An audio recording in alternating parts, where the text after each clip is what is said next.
Well, you heard, of course, your brother here saying that, at least in his view, the political playing field seems to be leveled on the ground. Do you agree with him?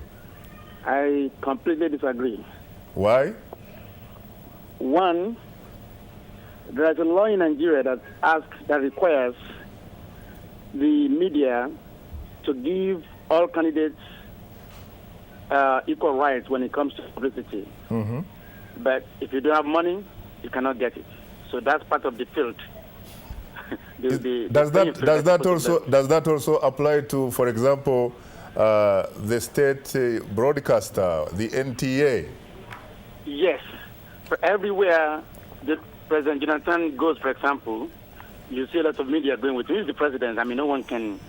But also, the president advertises at the airport, and no other state is given that opportunity.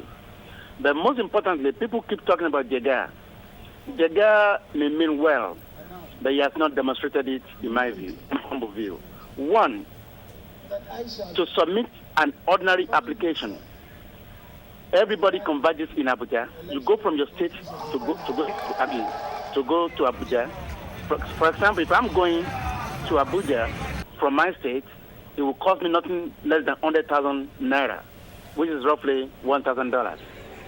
And if what I go for with INEC is not such a bad day, I have to check into a hotel. For goodness sake, they have INEC in every state. All those applications should have been required to be submitted to the INEC at the state level, and then they can transmit them to the INEC in Abuja. But because of corruption, JECA refuses to make sure that is done. So on that level, I think JECA needs to do more. Number two, today I sent one of my colleagues to the INEC in my state to obtain a list of the polling units in my state. The INEC in my state does not have it. Why? As of today, the list of polling units in my state, the INEC in my state does not have it. What about Lanre, the relationship between the ruling PDP, for example, and the state? Is it something like is seen across most of the African continent, where the ruling party and the state are fused? Well, when it comes to PDP, in my particular state, they're having problems because the governor is supporting a candidate, and President Olusegun Obasanjo, who is staying in PDP, is supporting another candidate. And the governor is the one who controls the structure. However, while the governor moves his own people to another political party, being the Southwest coordinator for President Goodluck Jonathan, he is saying those people the members of the political party should still vote for Jonathan.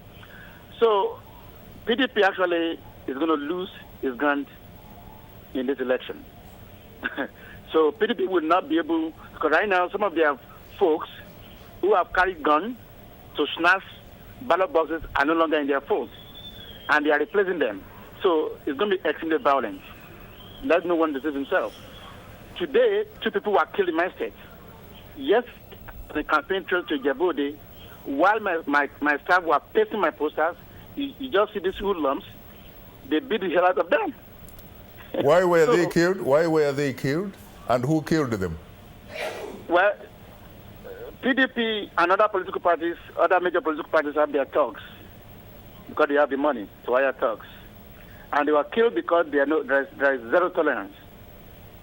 And it is very sad that the people that we want to take out of the clutches of poverty, squalor, disease, they are the ones that are actually disturbing some of us who want to help them out. And then the Nigerians themselves are not serious, for goodness sake. Everywhere you go, they're asking you for money, for votes. So basically, what you are saying, frankly, is that this is not an election really about issues. This is not an election about the message, but it is about the messenger who simply happens to have deep pockets? That is well worded and well communicated. It is not about messages. If you don't have money, don't even come here to talk. So are you a very rich man, Lanre Banjo? Because if you don't, then why are you in this business? Well, I am rich intellectually. I'm in the business because one day you said, Mr. Banjo, when they called me here, I've told them. I mean, I am preaching. I am enlightening them. What I've been saying since 2003, the governor of Lake is doing it now. People are referring to, oh, Lanre Banjo said it. So if at this time I do not emerge as the governor of Ogun State, I am going to just resign and leave them alone.